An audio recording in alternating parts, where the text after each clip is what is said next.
TruthSeekah and/or its affiliates are not responsible for any strange phenomena that may occur during or after listening to this podcast, which may include the following: heightened senses of awareness, psychic abilities, UFO sightings, alien contact, time loss, out-of-body experiences, ringing in the ears, ESP, lucid dreaming, increased synchronicities, astral projection, telepathy, stronger intuition, levitation, miraculous healings, and/or remote viewing. Please be advised to listen at your own discretion.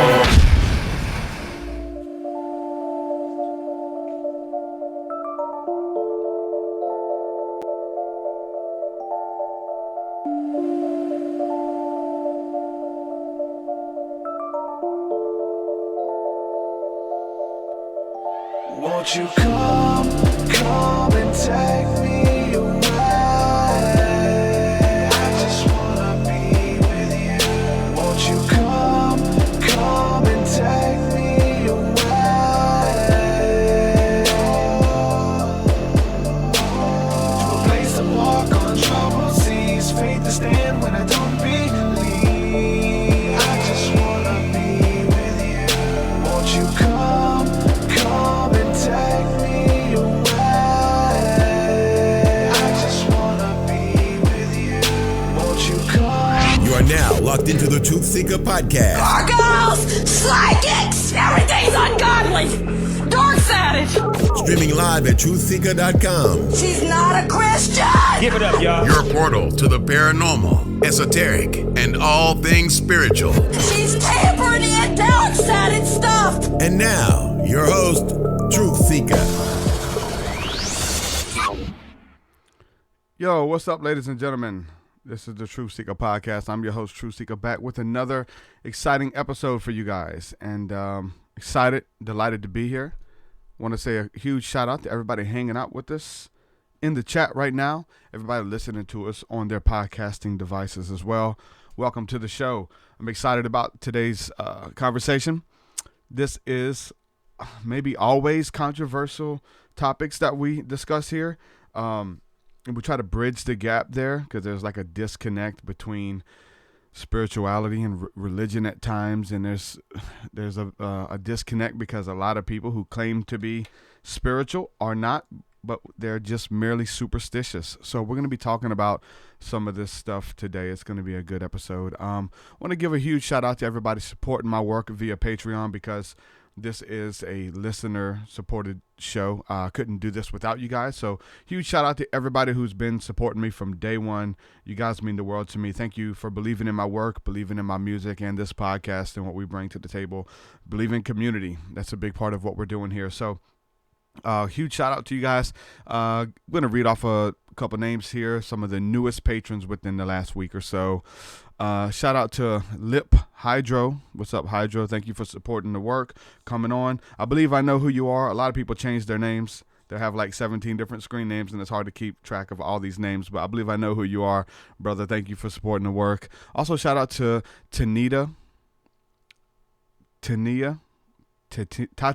It's probably Tatiana. Yeah, Tatiana Kimmel. Thank you for supporting the work. Thank you for believing in my work. I always butcher these names. It's just what I do. I'm sorry. And shout out to everybody who's been supporting. If you would like to, please head on over to patreon.com/TruthSeekah. There you get access to my entire discography of music, extra podcast, interviews, behind the scenes stuff, and also you get access to our Thursday night School of the Mystics, which is the community aspect of what we're building here. So Thursday night School of the Mystics, the Discord community, all that stuff, which is how we do life really here. That's what it's about. So without further ado, I'm going to go ahead and bring on my guest today because we got to dive into this subject. It's going to be really good. There's a lot going on right now spiritually in the spirit realm.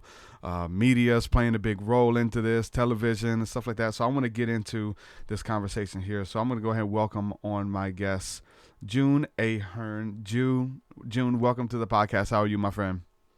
Thank you for having me on. Yeah, it is a good time to talk about spirit.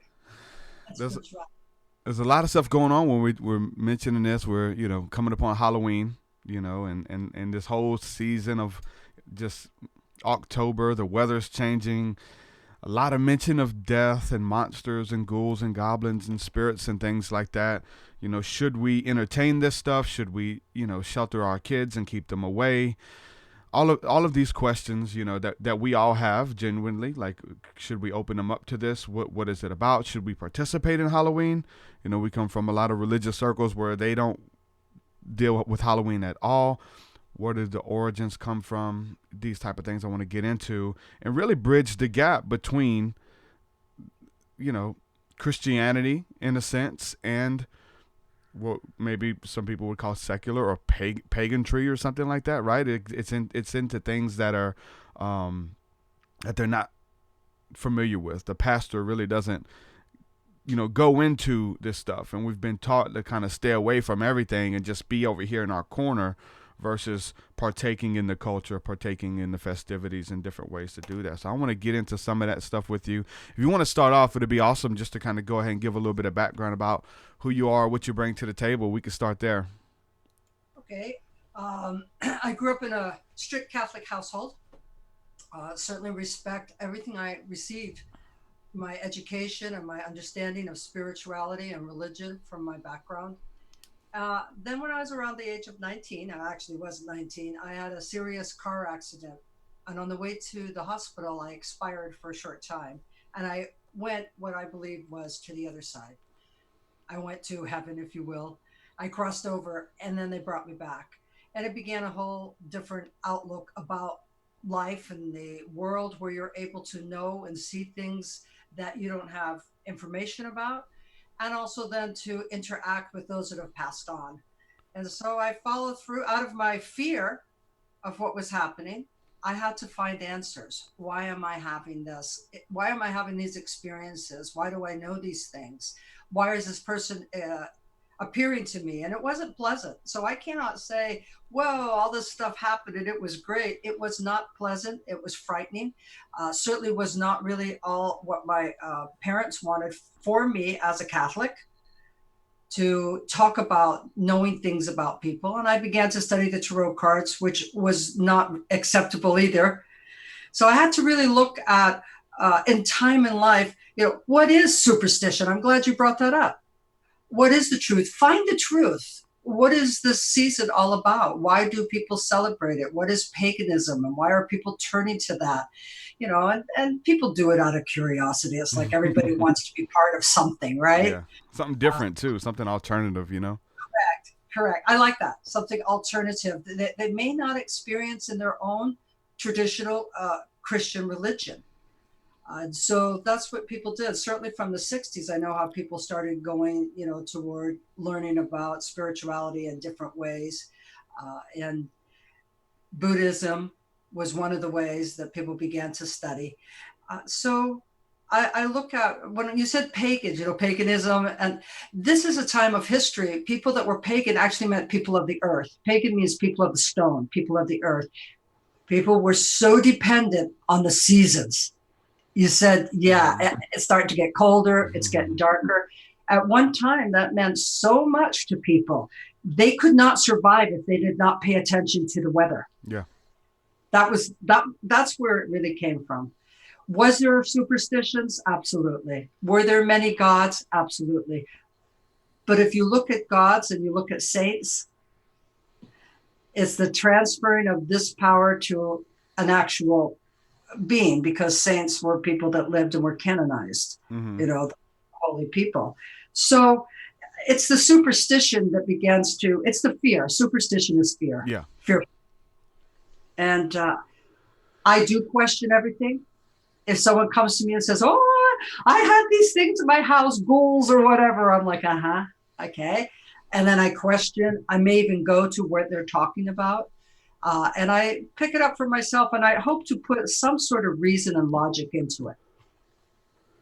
You've done some work on a paranormal TV show as well, right? Correct. Yeah, the haunted house, the haunted bay, investigations. I don't know if I'm always as popular as some, because I don't do all the fearful, spooky stuff. Yeah. I look at it and say, let's go in here. Don't tell me anything. Let's see what's here. And can you back it up? That's what I asked the producer, who does a lot of research Yeah. to find answers to what I have picked up.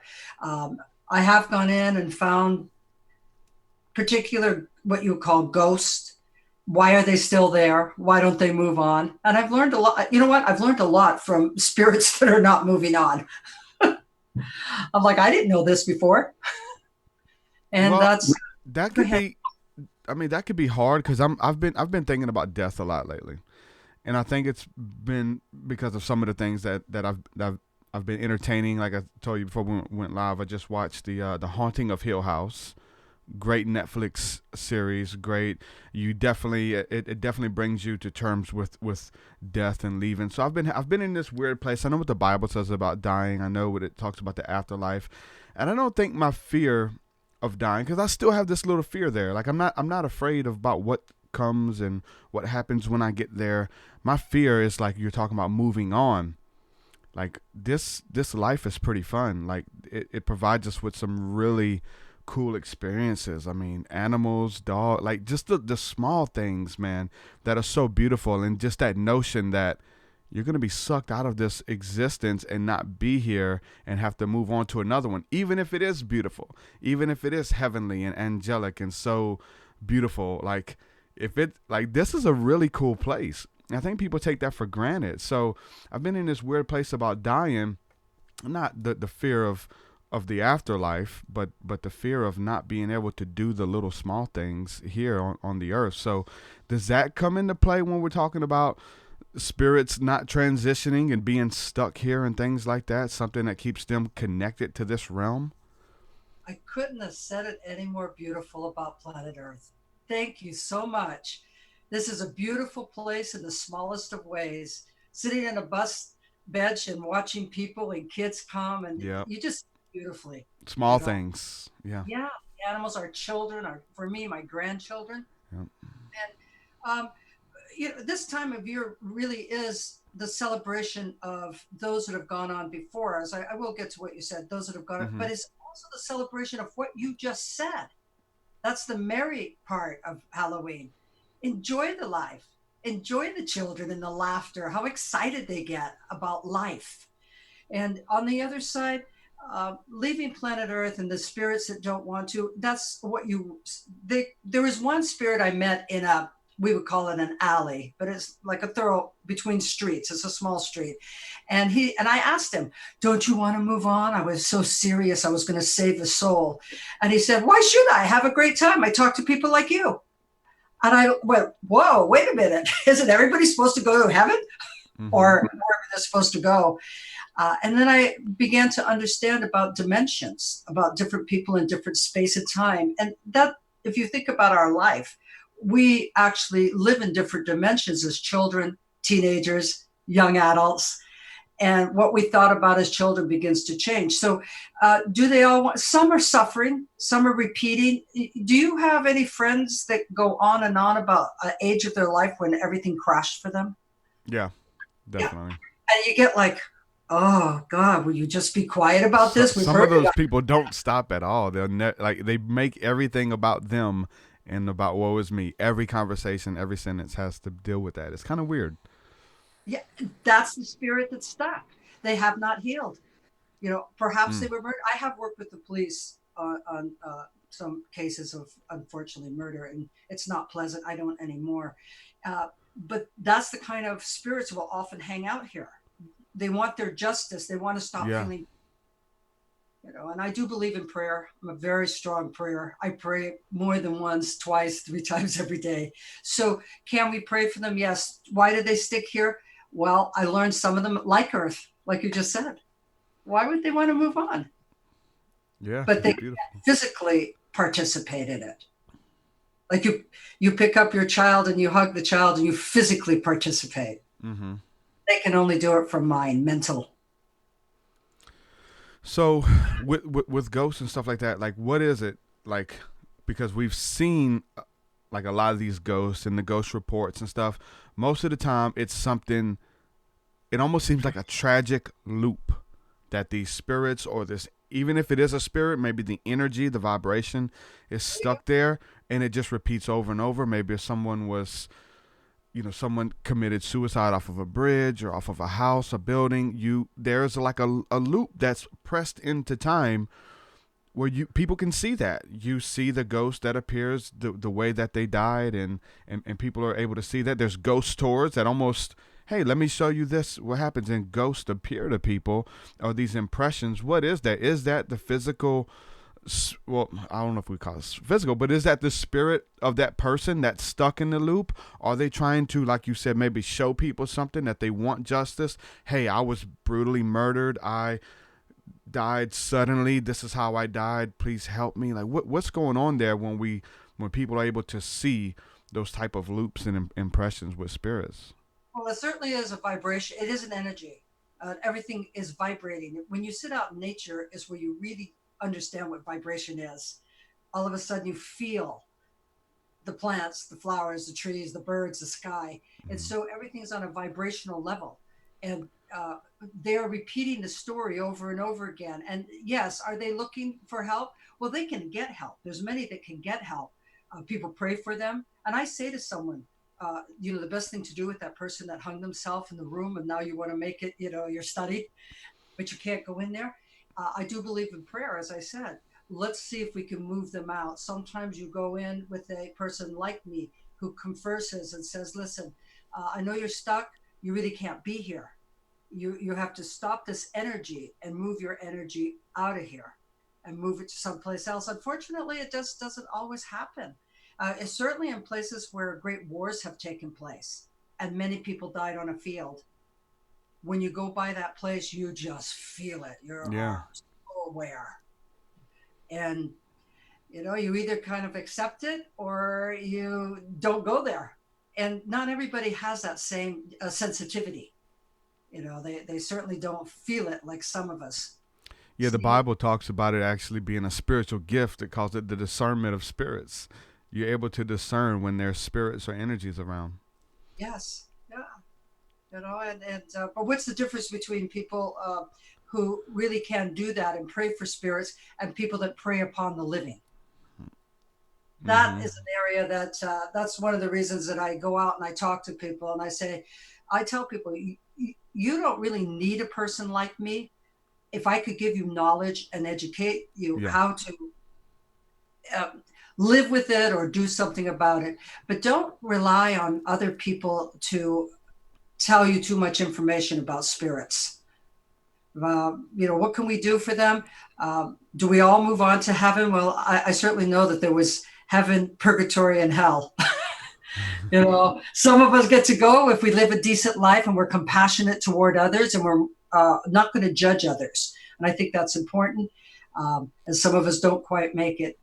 So what does that mean? I look at it as here on earth. So our spirit, we're spirits. What does spiritualism mean? It means that to be in touch with who we truly are, the spirit of who we really are. And certainly if you have a difficult childhood, people that have it and then they heal, they return to their normal person of who they are. The child before, the pureness of who you are. So if you look at yourself as a spirit and you could come back and after you left the physical body, would you want to hang around this earth? That's what you want to say. And you would want to be with your loved ones. I know that you have loved ones, a family. You would want to come and say hello at times, or I love you, or comfort them. That's the beauty of being able to make that communication. But you can't linger here. You don't belong on the earth, physical earth, after you leave body. So what's the deal with Halloween, All Saints Day? The Catholic Church. You said it was a holiday for you guys whenever you were younger. Holiday of obligation. Yeah. So what's the deal with that? If somebody doesn't know anything about All Saints Day or honoring the saints and things like that, remembering them or praying for them, what actually is All Saints Day? All Halloween Eve is Halloween is All Hallows Eve, which means all holy, like Christmas Eve. Yeah, it's a holy time before the actual celebration. So you have a certain ritual. And relating back to how important it was for people to understand weather, they didn't go down to their local supermarket and buy food. If you didn't grow it and you didn't store it or you couldn't barter for it, you ended up having to beg for it. So you think about begging as trick-or-treating. I'm going to go and ask you, do you have something so I can live the winter out? Or, you relied on charity. Or what happened is you starved your children and your old people. It's really a time of honoring those during difficult times. You are willing to share what you have so you can get through the winter or the starving time. And that's what it's about. It's like saying, wow, it's getting cold. It's getting dark. Do you have some apples you put in storage that you can share? My children over here are really hungry. My grandfather's dying. And, even now, elderly people die more in winter than any other time of year, or sick and elderly. So what did they equate it to? They equated to, oh my God, here she comes. Here comes death. The banshees, they're coming. So in that way, they were trying to relate who will die and who will live. And they created this whole ritual around, we better honor our ancestors and ask them to help us. We're going to pray to them. So pagans, did pray. They prayed a lot and they honored. Now, they may not have done it the way that we would do it as Christians. They kind of came out of that. And so that's what it's about. All Saints Day is, again, honoring those who were holy. And then you have All Souls Day that followed All Saints Day in Catholicism. That was the 3 days. Hallows Eve, All Saints, and then All Souls. So where does it come in with like praying to saints? Because I know like that it comes from Samhain or whatever the case is, right? So you praying for them to watch over you, protection, that type of deal? That's what we pray for. St. Christopher, if you're going on a trip, St. Francis for animals and peace, and St. Anthony to find things. So you find the saint that you will pray to. And so what the pagans did is they took their gods and goddesses, and when Catholicism came along, you had saints. Mm-hmm. So it's the mixing and the blending. It's the mixing and the blending of our ancestors who lived a certain way because of conditions, earth conditions. And then when Christianity came stronger, how do you blend the two so people feel natural? It feels like a natural flow. Mm-hmm. And so you pick a saint or you pray for saints and you honor them. We went to mass, and we would go to mass and we would do our ritual. And that's how the two blended together.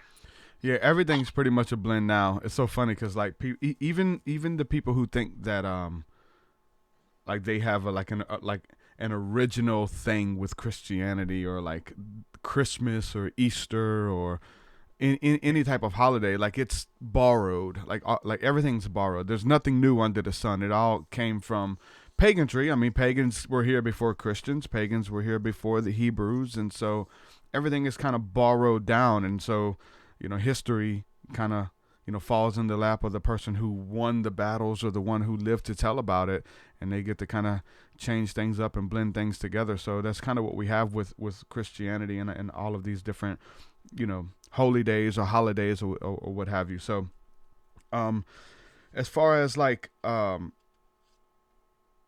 dressing up and stuff like that is, I don't know if it's just this sensationalizing of it, but like you have the spirits who would go back to the house and supposedly trick or treat. So you have a monster or a little creature or whatever, a skeleton, whoever, somebody dressing up, kind of playing that role over and over through that, just kind of like the veneration of it, going to the house, knocking on the door, trick or treat. And if you come to the door with candy or an apple or a treat, then they take the candy and they go to the next house. But if you didn't give them a treat, if you didn't give them candy, then they played a trick on you, trick or treat. If you don't give me a treat, I'm going to play a trick. And then you toilet paper the house or throw eggs at the house or something like that, right? So was that something that happened, though? Is that like a literal thing that happened, do you think? Because as far as like spirits going back, and if you didn't honor the spirits, then they played tricks on you or haunted that house or whatever the case is. Absolutely. That's where it went back to. And why did you, here's the ritual. The ritual is go inside to your house, get safe, don't go out, because the spirits, all the spirits on All Hallows Eve, Halloween night, the veil has dropped between the two worlds. They get to walk. This doesn't mean all the happy little, loving little relative. This means all spirits. Mm-hmm. If you're outside and not a very nice spirit sees you, then they possibly will trick you. They'll trick you into saying, oh, why don't you come with me? I love you. Let's go over here to the trees and I'll take you down into the underworld. Of course, they don't tell you that because they're tricking you. And so why do you wear costumes? You wear costumes so you can hide from them. They can't really see you. There's also a belief. We used to say, what's your name? Baldy Bane. Ask me again. I'll tell you the same. You don't give your name to strangers. They're going to use it in some sort of form. And we know that now from identity fraud, right? Oh, what's your name? So dressing up had to do with not making yourself vulnerable to the not very nice, to the bad spirits. So you wore a mask and they couldn't recognize you. Like, let's go get Derek this year and take him off the planet Earth. Well, we can't find him because we don't know of all these people dressed up who he is. They're coming to get you. So, That are those evil spirits, yeah. So, talking about spirits, like, is this something that that anyone should do? Is there dangers when it comes to consulting with spirits, talking to mediums? I've seen a lot of weird stuff with like Sylvia Brown over the years. Some things that she has spoken out over people, and they believed it, and it's like almost like speaking curses over people and weird stuff like that. And I could see how people, can fall up under the power of persuasion for one. But is there danger with trying to communicate with spirits? I mean, even a lot of people who are deep into the occult will tell you to stay away from Ouija boards, trying to communicate with spirits and things like that. Just any spirit that's around. I had some bad blood back in the day for trying to open up to any spirit that was around. Ended up getting possessed, actually. So there's also some type of caution that's there. But just because there's caution, just because you have to be careful, right? That shouldn't say not to get into it, or if it's calling you or you're into it, right? So should we approach it with caution and be careful with it? Absolutely. And I say this all the time. And I tell, I do not like the Ouija board. My sister and I had a very bad experience with it. I actually took it and put it outside the house. I didn't want it, at night I just closed the door and said, I don't even want that in my house. Absolutely. And what I say is I do a blessing before I do any kind of my work, my spiritual work, whether it is a reading privately or going on an investigation. I do a blessing to myself. I say prayers so that I surround myself with protection. And I see people go, and what happens, just like you said, Derek, you open up and you can get an attachment. I actually got an attachment for the first time after it's a long story, but I couldn't believe that I would get one. Yeah, I know, right? That's the first trick. I know everything. Yeah. I tell people to educate themselves, and again, that's why I wrote, the two books that I addressed, how to talk with spirits, and also if you go for a reading, this is the kind of thing you do to protect yourself. Do not just hang on somebody. Oh, you did this or that. Really? Does it have reason in your life? Does that sound logical to you? That's what I tell people. You do not want to open up to any kind of spirit. When I saw somebody say, go ahead, be with me, touch me any way you want, I went, no, don't say that. Because yes, you are attracting all spirits into your whole body. Mm-hmm. So absolutely, you're right.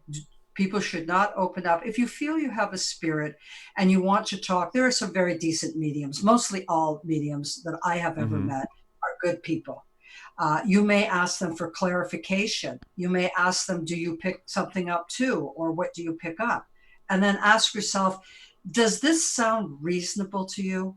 Can you identify with it? Not necessarily in the moment, because most people need time to think about it. But do not plunk a bunch of money down on somebody that you have not investigated to find out what is their track record. I won't talk badly about other mediums and psychics openly. But I have seen some things on television stuff. I just do not like at all with how they present the paranormal spirit world.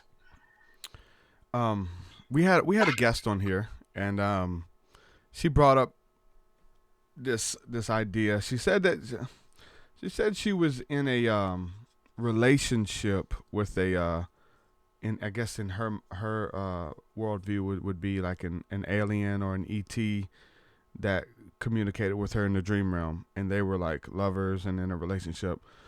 Is that a red flag if someone wanting to, or a spirit wants to be in a relationship with someone? I mean, not the ghost of your husband or wife that passed, but someone who is looking for love in all the wrong places. Maybe. Have you heard of that at all? People.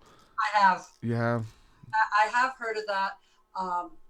I am very cautious of that because really, in a physical like way, other than a loved one, as you say, someone that was important, should not be trying to interact physically with you. That is an attachment. That's opening up your actual physical body. Now, for those that actually like speak in tongues, or those people that communicate voice from other entities, if they've done the right cautious and they know what they're doing, then there's a little difference. But I have heard of that, and I don't see any good in it. And I don't know this person you're speaking with, so I can't really say. It would certainly raise red flags in my mind. Like, yeah. I'd like to know more. I would probably ask a lot of questions of her. Yeah. It did for me and a lot of the viewers as well. It was all fun and games until we heard about that. I mean, that sounds like a way you definitely would probably get possessed. Would be absolutely, join in union with the spirit that type of way. And yes. So let me ask you this. So we're talking about ghosts. I don't know if demons are kind of in that cup as well at times, but the ghost and demons, whether they physically exist or whether they exist in your own mind only to you, whether they're even demons or daemons for that matter, exist to kind of help you cope, help you get along. In that show, I'm not going to give away too many spoilers. I just encourage people to go watch The Haunting of Hill House. I want to talk about it, but there's a lot of great concepts in that show. But talking about the demons or spirits that exist in your mind, right? And they're there for you or to help you get through, to get over something. That person's voice is always there telling you, don't do this, do that, or whatever. That may not physically exist or may not literally be the ghost of that person, but the essence is still there for the individual. Well, it reminds me when you were speaking, we learned that there was a good angel on this side and a not evil angel on that side, right? Mm-hmm. And so it's the polarity between being human. I often look at spirits work through physical people. So if you're calling your angel and you don't know if your angel is helping you, and someone shows up, say they show up and they say, I hope you're feeling better, or here, let me give you something to help you. Well, that's your angel working through it. So on the opposite end, then do demons work through living people? And why do demons come? Evil. I often call them vampire entities. They're here to drain you. Yeah. And you can learn a lesson certainly if you come in contact with a vampire entity. You're asking if it's in your mind or if it's in your body. If it's in your mind that strong, you will create it in your body. Exactly. It goes back to illnesses. Someone keeps saying, well, I don't feel good. I don't feel good. I don't feel good. And pretty soon they're in bed. Mm-hmm. Which is it? Was it I mentally thought I was not feeling well? So they can actually move into your body. I'm very cautious about that. It really can happen. Mentally, it begins there. Where do I see my spirits? I see them mentally first. I don't want them to show up. When they show up, even I go, whoa. Mm-hmm. So I'm very cautious about the vampire entities. And I gave an example before, a friend that goes on and on and on and drains you. You're on the phone, you think, I got to get off this phone. Oh, yeah. Same thing with those kind of entities. They drain you of your energy and they drain you emotionally. You cannot cope emotionally after a while. Mm-hmm. I answered what we were talking about. Yeah, definitely. Well, it it's kind of similar to like a persona or a topa, which is I don't know if you've heard of that term at all, but it's kind of new to me. But these people who kind of create these entities within their own psyche, within their own mind, and they give life to it, and they talk to it, and they nurse it and communicate with it, and eventually it starts communicating back, and there's this entity that's now formed that you created with your own thought matter. You know what I'm saying? So it kind of sounds something similar to that. You become it. Yeah. And begins to really make you appear very mentally unstable. You do actions, your emotions become unreasonable, and people around you say, gee, what happened to, Mary over there? All of a sudden, she's just this different person. Yeah. That brings me to something. This is not our topic, but I'll just mention it. That's what I don't like about drugs. I'm not into it. I am a child of the 60s, so I do get them. It's not like I don't get them. But drugs will open you up to not very good things. They will open up, and I'm talking about drugs like speed or heroin or cocaine.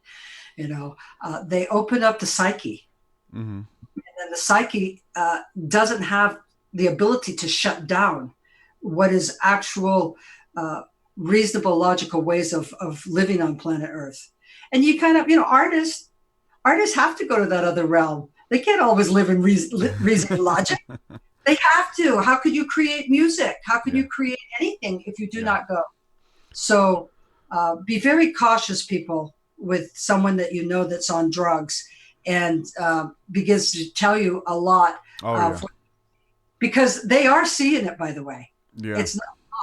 Man, I've got some crazy stories about that. And it's so weird too, though, just kind of relating back, is like when we're talking about spirits, I mean, alcohol, you have wine and spirits. And I remember passing by an alcohol store here, a liquor store named Bacchus.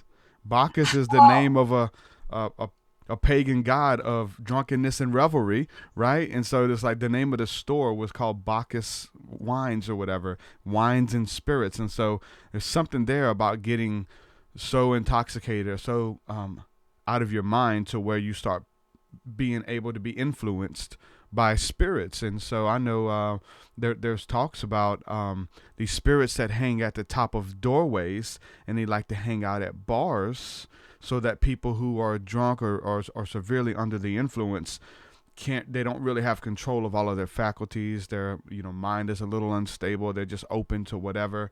They don't really guard their tongue, those type of things. And they say these spirits hang out at the top of the doorways, and they hang out and they fall upon the backs of people, and they go down into their spirit. And so you have these type of entities attached to you, hanging out at bars and stuff like that. So there's definitely a connection there. And I have I've had people who are even friends or whatever, but I'm careful, man. If somebody is hooked on hard drugs, and I'm real mindful about who I allow to speak into my life. And I've had some weird accusations from people who are like on heavy heroin and smoking crack and stuff like that. But then again, they try to be spiritual. They try to tap into those realms and stuff, but they're on these hard drugs and they're addicted. It's the different delusions and things that come with that. It leaves the person mentally unstable. And when we're talking about demonic possession or demonic influence, I found, and I truly believe that they want to get you to a state where you don't have control of your thoughts, where they're thinking for you, and you become mentally unstable. You become insane. And I've seen it a lot. I've had to deal with it, and it's about the mind, keeping the mind sharp, keeping the mind on guard, keeping yourself, the spirit of who you are. Mm-hmm. And you said right when you said down through the back of your neck. Mm-hmm. Well, that's your spine is your nervous system, right? Mm-hmm. Everything off your spine, so they enter right there between the brain stem. There's a little space, and then your spine. And they enter through there. They can enter over here in your shoulders. I mean, I'm always surprised over the years of my work, 45 years, when I actually see these kind of attachments, and I say, whoa, or when I see somebody speaking, they're out of their mind on crack. but Yeah. they're speaking in tongues, or they're speaking some stuff, and some of it Yeah. is for real. Yeah. At the same time, you know they're possessed. Yeah. They're possessed.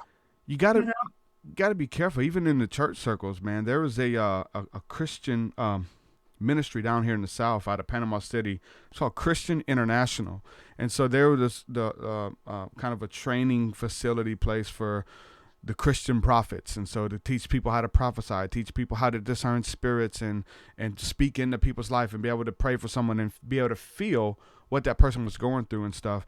And so they would open it up, and they would do personal ministry where people would drive to go there for the weekend to receive ministry from their prophets. But I knew a guy who was on crack, and he was smoking crack, and he would go there and he would minister to people while he was on crack.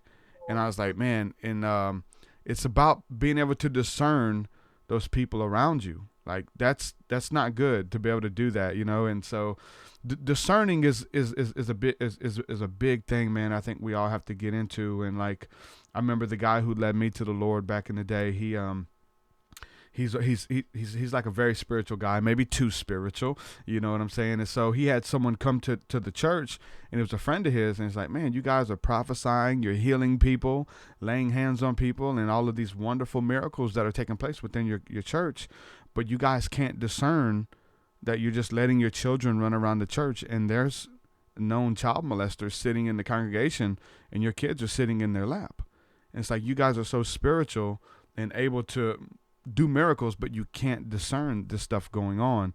So it really comes down to be able to discern who and what, you know. The Bible says to know them that labor amongst you, and know what they're doing, and know what they're going through, and not just let anybody speak into your life. There's a lot of people who are charlatans. There's a lot of people who are charismatic. They're just really well spoken, and they're in the churches. They're in the psychic medium. They're everywhere. It's not just they're here. It has no, respecter of persons. It's in every field. It's in every religion. It's in every spiritual creed. And you have those people who are master manipulators, and you have to be careful. And you have, and a lot of times they're controlled by spirits as well. Yes. Yeah. And they get into their ego. Mm-hmm. I can do this. I can heal people. I can, working in the field of what I do, I have to daily check and make sure that, am I really coming for the better of a person? Not better for me, not how I think they should be, but is the person living more joyfully and peacefully? I love Jesus. I'm a big fan of Jesus. And I think that if we really just kept it simple and followed Jesus' path of love and sharing and peace, then we would not have so much confusion of what is right and what is wrong, because it's pretty much set down there. And for people to lay hands on means that you are transferring a healing energy of whomever, whether it be Jesus, God, the Virgin Mary, you're transferring that energy to the person. So if I am under the influence of drugs, or I live a life where I've lied, and I live a life where I'm cheating, I am transferring my energy to you. Yeah. Now you may wish a healing, so you fall back and say, oh, I've been healed. But have you been healed from judging and lying? Have you been healed from that? Because that's where it begins. When we look out, or fear, the world is a bad place. That is some of the problems that I do have with certain religions, is that they look into the world with a lot of fear. Yeah. They look and say, let me bring the light to the world. Let me be joyful and peaceful as best I can in this world, and be aware, as you say. When your daughter or your child goes out, you don't say to your children, be afraid of everything. You say, be aware. Is that man or woman standing too close to you and keeps moving? Move away. So I'm really look at fear. Why do we have to live on fear? Why can't we not enlighten ourselves in a healing way? So there's a lot of people preying on people using the word religion. Yeah. It's insane. Talking about possession, have you ever actually had to deal with any exorcisms, or have you dealt with people who were possessed? Yes. And I only did it a couple of times, and I said, I'll send you to somebody else. That's how scary it was. Yeah. I always say, if I'm scared, oh boy, Yeah. because I don't get scared at a lot of things. What scares me is more of human people and their attitudes. So I was down in Jamaica. I was brought to Jamaica, paid to come down, commissioned to come down and to do some classes and do some readings by wonderful Jamaican people. What an experience. And one of a man that came to me, he was a doctor, and he had gone back and forth to New York with his wife to find a cure for her. And she had cancer, and but they told me she was being attacked by demons. And I'm thinking, yeah, right, superstitious. So I agreed to go to their house in Jamaica. Now, this is July in Jamaica. Do you know how hot it is in Jamaica? Probably not as hot as it is in Alabama. Probably near the same, right? So I went down to their house with a kind of cocky attitude. And because I had never dealt with that kind of possession. I walked into that house and I felt like I was walking into a refrigerator. It turned cold. I said, I have to go to this back room. They had a room off a kitchen. It was like a storage area. I opened the door. I felt I walked into a meat locker, a freezer. And I just felt such horrible energy around me. And I actually started to faint. I'm not a dramatic person. So for me, having to feel like I'm fainting was a big deal. And they had to help me out. And they took me to the wife. And I literally experienced being slapped like a wet towel. My brother used to hit us with a wet towel. Oh, mine too. Wrap it up. Yeah. Being pinched. And I wish I had taken pictures after. I didn't think about it. I actually ended up with bruises on me. I could hear these voices exceed to the whole walls. And the woman was in bed with mountains of blankets on her. And I went to her and I tried to comfort her. And I said, I will do all I can. I said, but you know what? I don't have that kind of experience or education. You need to look at leaving the spot. I felt it was the area where they were. I asked, do you know anything about the spot? And they didn't. But I know there was a stream nearby, and I have often found that entities can move with water, like an electrical current. And so I left. That was my real first. I've been haunted, but as I say, I work with the police with murder victims. It's not pleasant. It's not for me. I really removed myself from it. Mm-hmm.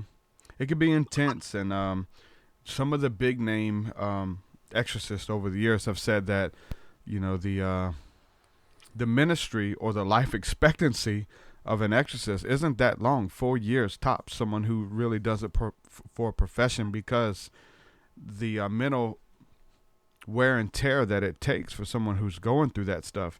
That's something that you have to be on your P's and Q's on. You can't just approach it nonchalantly. Like, there's no way you go into that. I'm going to do a white light. It's like, oh no, you're not here. And it's mental, emotional, but it is also physical, Derek. I mean, I actually was ill after that. Yeah. You actually get so worn down. It gets in your nervous system. You start having organ problems. Yeah, it's not pleasant at all. I leave that like this, like, okay, let someone else handle it. I won't go. I get people asking me, will you come to my house? I think I have a demon. I say, not me.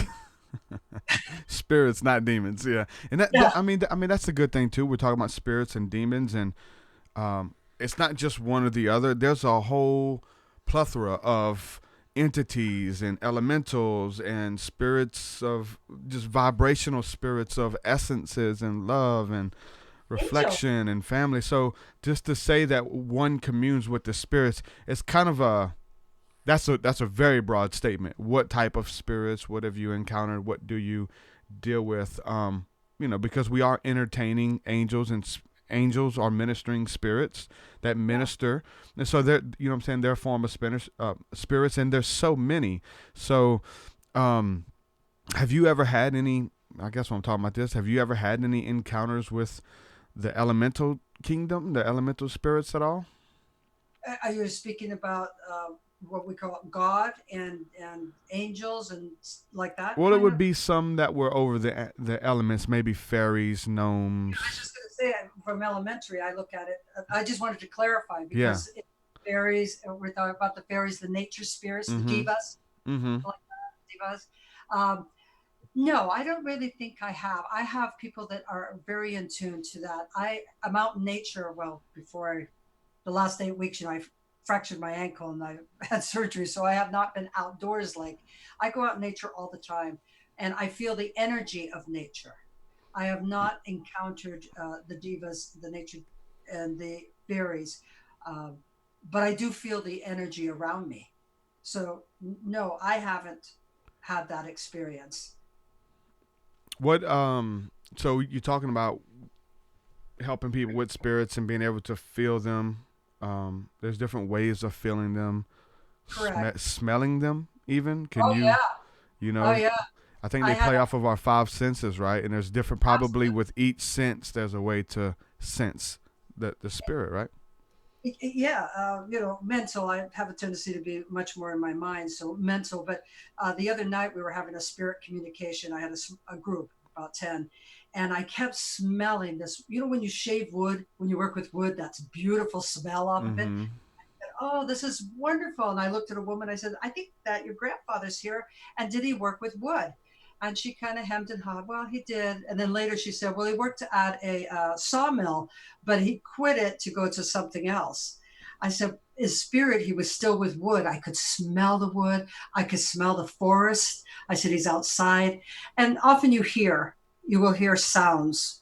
And that will be like a message to somebody, like I'm hearing music, like someone who passed on that really liked music.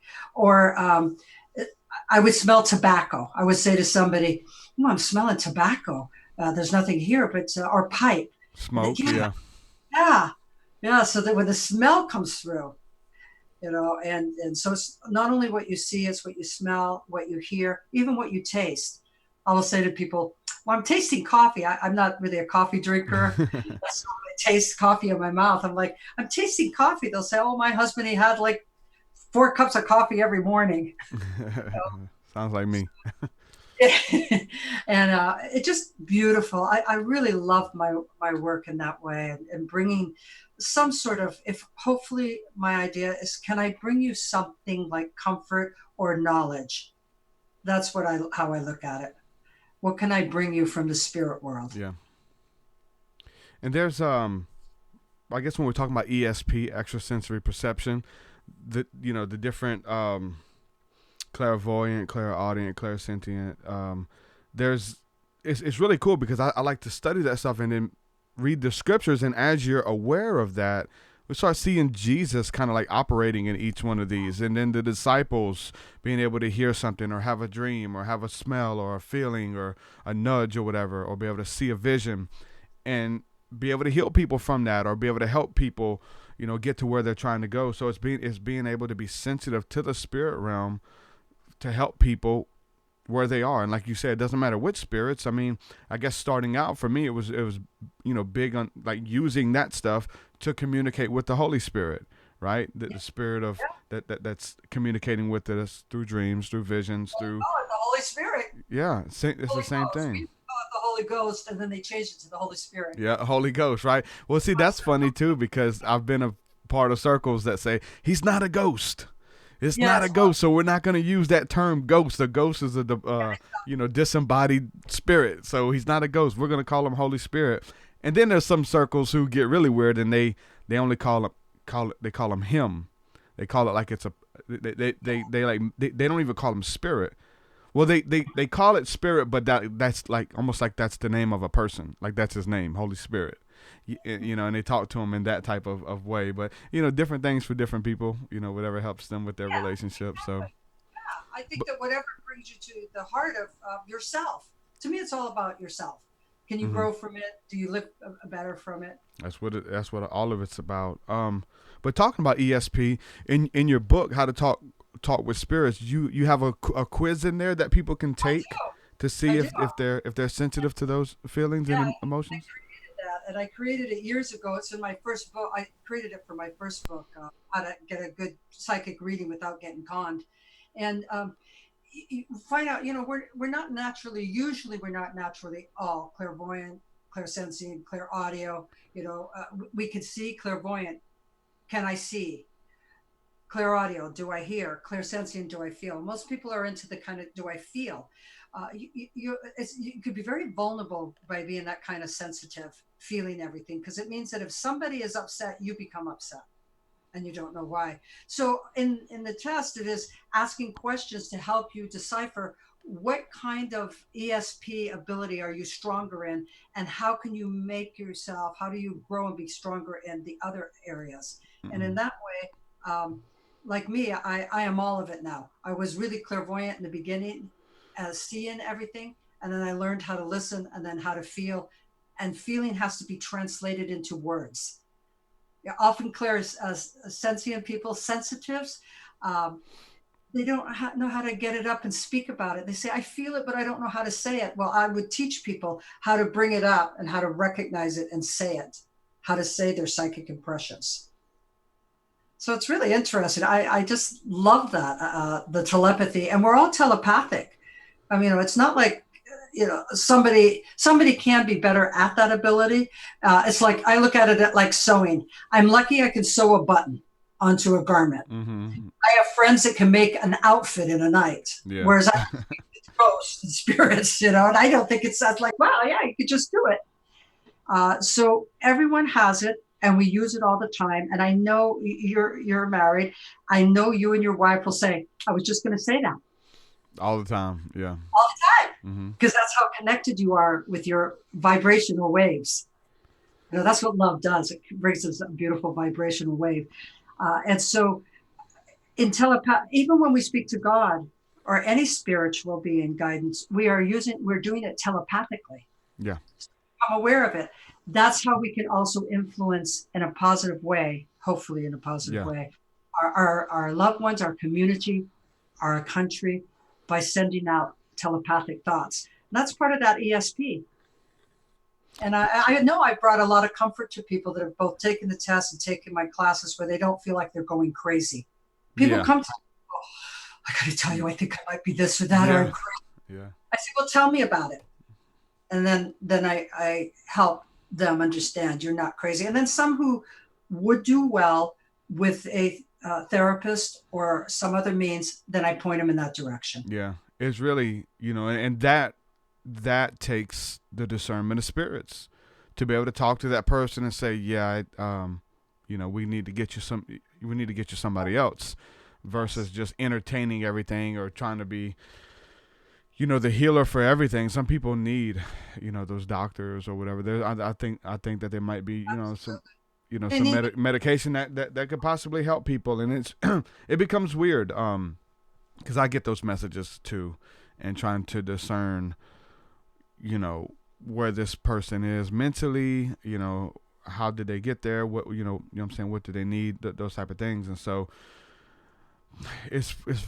but you have to be sensitive, because like we just said, like these spirits want to get you off your rocker. They want you drooling on yourself and seeing stuff that other people can't see. But we're built and fashioned that way. So if you don't balance the energies, if it's calling out to you, and you've had those encounters and that's what you want to pursue, you have to be able to balance the energies and actually do the work, or you will go mad. It's just part of it, And then there are people who in their brain, they have already certain chemicals are not working right, or parts of the brain, and they do need that help. They need that help something on my computer, to have proper care, different from us. And I certainly have attracted a lot of people with bipolar and schizophrenia. Yeah. My life, both personally and professionally. Yeah. And have to be very careful when they tell me their visions, because they truly are having this experience, but it's hurting them. Yeah. It's hurting them, and it's hurting their loved ones to watch them because they don't take care of their body anymore. They don't take care of themselves. Their life becomes hard. So it's, as you said, sensitive to it. There was a man that wanted to come see me without his medication, schizophrenic. Yeah. I don't think that's a good idea. When you get on your medicine, I will make an appointment for you. Even though the medicine kind of blocks some of the information, because medicine will do that in the psychic world. Yeah. If I opened up to him with all of his thoughts, then I could possibly even feel like I'm going mad. Yeah. Yeah. I mean, definitely you being sensitive, and you're Yes. around that person who's going through there. We just had someone recently who came around who kind of told me in private that, look, when I get around people, they start going schizophrenic. It's like, wow. To me, that sounds like some type of demons, right? Some type of demonic entities that you know what I'm saying, that are on you, that are messing with other people. I mean, that's a thing too, with like being able to discern spirits. When someone has spirits that may feel intimidating and you get around them, you can kind of hear their thoughts, that spirits communicating with you. If you do not balance the energy, I don't care who you are, like that stuff is scary. It will drive you mad. Like, so you're having a conversation with someone and you know what they're thinking as they're trying to so you're trying to listen to them, but there's this other telepathic almost communication that's going on without nobody saying a word, and you have to focus on what they're telling you. It can get really weird and overbearing, and there's medication and medicine to silence all of that. I don't think that's the route. I think it's balancing it, finding out how to turn it off and on, developing your giftings and abilities like a muscle. You can get better at it. There's practice and stuff like that, but you have to. It's nothing to play with, right? These are great examples because it's nothing to, hey, I watch these psychics on TV and they're doing it, we can do it. Like, you have to make sure that this is something that you want to do, and to get in, to open those doors, that there's it could be done, but a lot of people have gone mad in the midst of it, and there's a lot of people who reach out, like I said, to myself and to you, and we have to figure out how to help them, because those voices can get loud, Absolutely. It gets louder than your own voice. Yeah. Absolutely. And you can't be around people because you're just so sensitive, and you have. I was in a place years ago. I had to leave restaurants. There's just everybody's talking, and I can feel everything. And I'm trying to focus on my wife, and I have to go. I had to go sit in the car and just pray and read the Bible, just because I was so sensitive, and I couldn't control it, and it was just overbearing and scary. And I just multiple occasions where I had to do that. That's a very good point. What you said. I couldn't control it. I didn't know how. And if you did not perhaps move into an area where you were able to balance yourself, you would read the Bible, you would have continued to feel you were going mad. Pretty soon you'd just be like, I want to be in a room away from everybody. Yeah. And there's people like that. I've met them over the years. They're wonderful people. Many of them are artists. Yeah. And they get it out through their art. And just talk to them, and they know they're being heard. I think that's the important part. When a sensitive finds a person like myself who says, oh, yeah, you're hearing too many voices, aren't you? You could hear it, and just to watch their life begin to change in a more educated way, and they can perhaps then go and help another person. Because I think that's what we're here for. I think that sensitives are here to help other people if they can. Help other people understand and feel they're not weird. Yeah. But then with that beacon, if that's what you do, hey, I help people feel like they're not weird, then obviously you attract the weirdos, and you have to discern through them. And some of it can be dangerous. I mean, I've always heard about that stuff and the overbearing fans. And I've always heard about pastors who would be married men, and women are just like, God told me that you're my husband, and you're with the wrong woman. I've always heard about that kind of stuff. And now that stuff's happening to me, and these people, like overbearing people something's not clicking. Like, it's not, they're living in a different world, and it's not always good. And I think that those type of people haven't balanced the energy, and it can get scary, man. When that stuff happens and they start messaging friends and fans of you, and it's kind of weird stuff that goes on, and we have to be careful. I've been dealing with a lot of them, Yeah. It's not just one or two here. It may, in some cases, it's been the majority. I'll say that, that the majority of people who come to me, but I believe there's help for a lot of people, but in some cases it's just overbearing. It's like, man, this is too much, this is really deep. But then you have to kind of remember why you're in it is to help people, and when I needed help, I was in a similar place. I needed help. I needed somebody to talk to. So you want to kind of be there, but you have to be careful. You start getting a name for yourself, and people hang on you. It's weird. I have people ask me, June, what do you think I should do? June, what do you think of that? And I go, well, what do you think? Yeah. And then when they give me an answer, I can say, I look at them psychically and I see where they're coming from. Yeah. Look at the chakras and the aura. Yeah. Say, well, this is kind of attached. So some really coming to me in some ways is like, though I can't legally say it, is like a therapist. Mm-hmm. And there's times where I say to somebody, you know what? Do you have a name of a good therapist? Because I think that you could really heal through that. But there's times I go right to the heart of it and say, you're feeling weak in this area. And if you think about it, people have come to me with stories of going to other so-called psychics that have taken them and said, I had to give them like $500 so they light a candle. I go, well, you go buy a candle for a couple of bucks. Yeah. You can light it yourself. Yeah. So there's the vulnerable, Derek. There'll always be the vulnerable. Yeah. I was gonna bring up the psychic thing too, because I mean, in I guess in a way, you're a psychic medium, you deal with the psyche, you deal with discerning spirits and helping people get through that. I have a friend of mine who goes under the title psychic, and she has a broadcast that we do together every Wednesday nights. Tap in, tune in on Blog Talk, tapintunein.com, Christy Lee, Psychic Christy Lee. So I actually help with her a lot, but people will call in and they just want like that. Hey man, what do I do? What do you see? I want to get with this person. Am I going to get back with this lover? And she'll throw it to me and says, Derek, do you see anything? So it's just like, you have to, what I'm saying? The ball is in your court. Do you want to get back with this person? Let's start there. So you actually act as a therapist in a sense. It's like, versus just calling, hey, you got the answers, let me get it.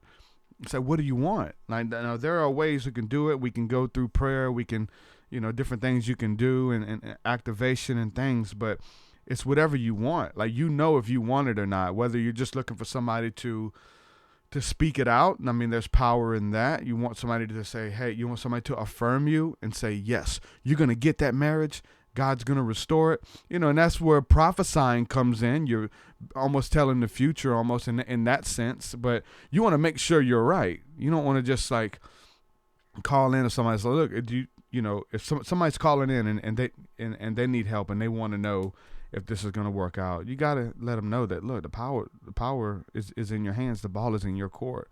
What do you want to do? Do you want that marriage to work out? Well, guess what? There's things to do to make the marriage work out. There's things to do to make that relationship. There's things to do to get that job, They don't listen to that. People come and they go, June, that thing didn't happen, or June, that thing happened. I says, well, did you take the first part of the reading, the first 30 minutes or something where there was looking at all these steps?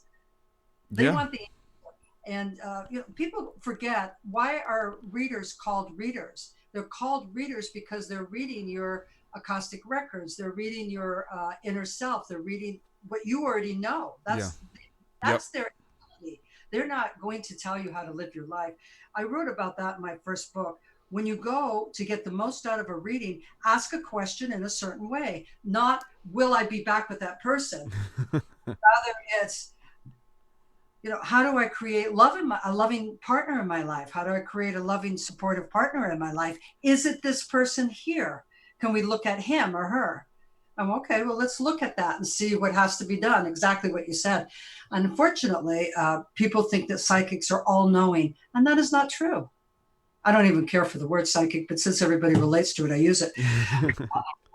I call myself a verbal communication spiritualist, but so how do you, when you ask a question, how do you ask a question who has that ability to look at the big picture, not just to look at the end result?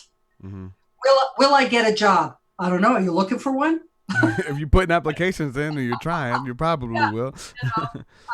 I do see a job and it has that, then you can describe what you see. In order to get it, you then have to do the application.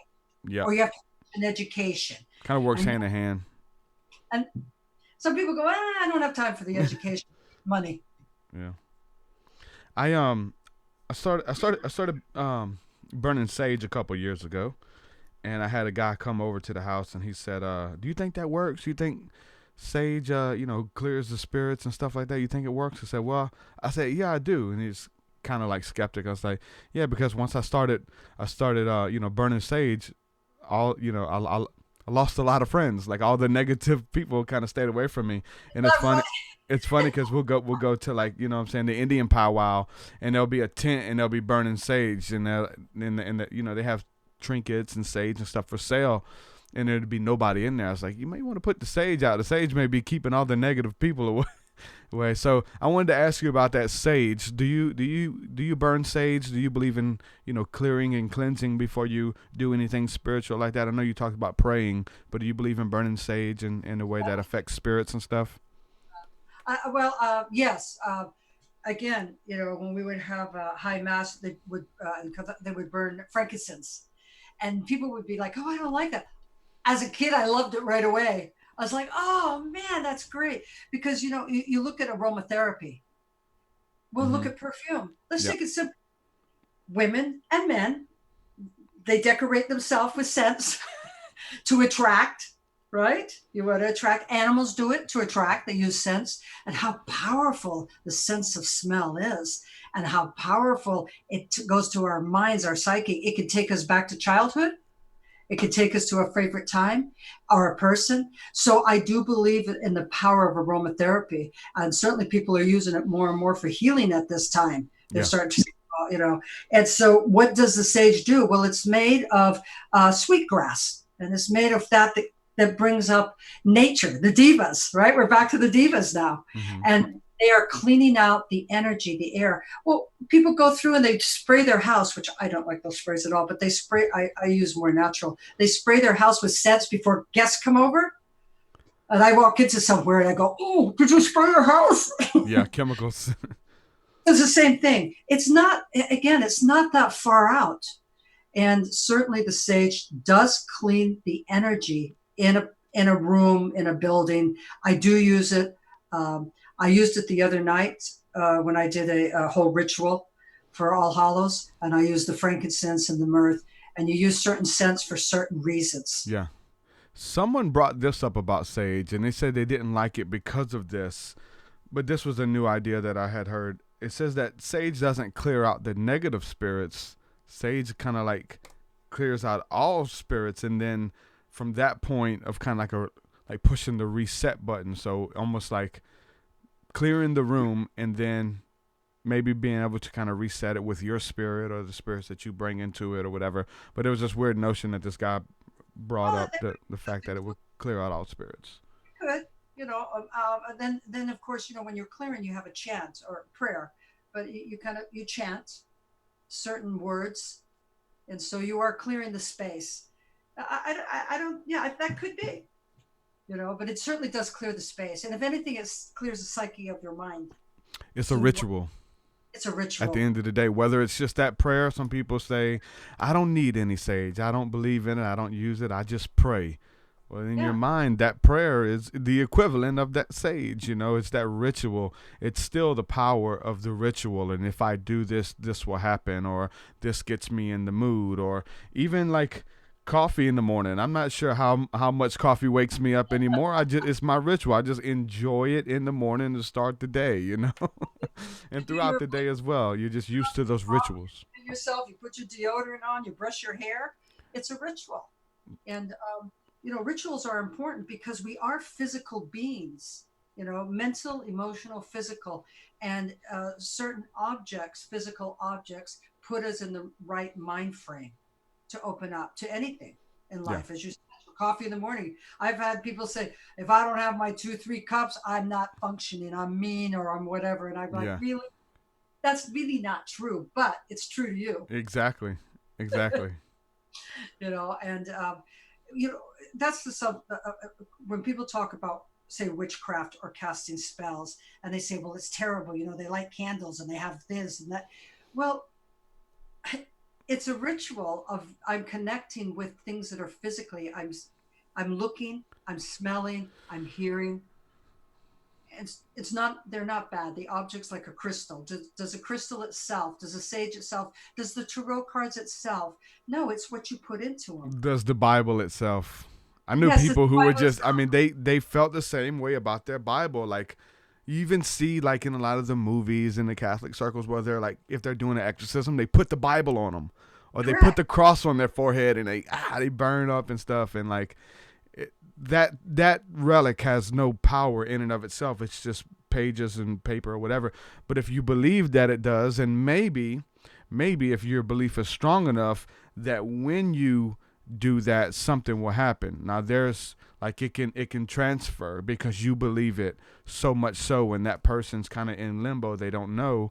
I look at Jesus, even like when he spit in the dirt and made the mud and wiped it in that guy's eyes, and he was healed. I don't think that had anything to do with his spit or the dirt. I think it was just an act of faith that if I did this and make something up that you didn't think I could use to do it. And I've seen things happen like that with people being healed or whatever the case is, or like miracles happening, or the spirit of a room changing because someone did something different. And that's usually what it is, going outside of what we know to be like, this is what it is and it's only this way. And so I think that even this podcast, we're able to kind of discuss some of the things that people think they have it figured out, but there's just more than one, way to kind of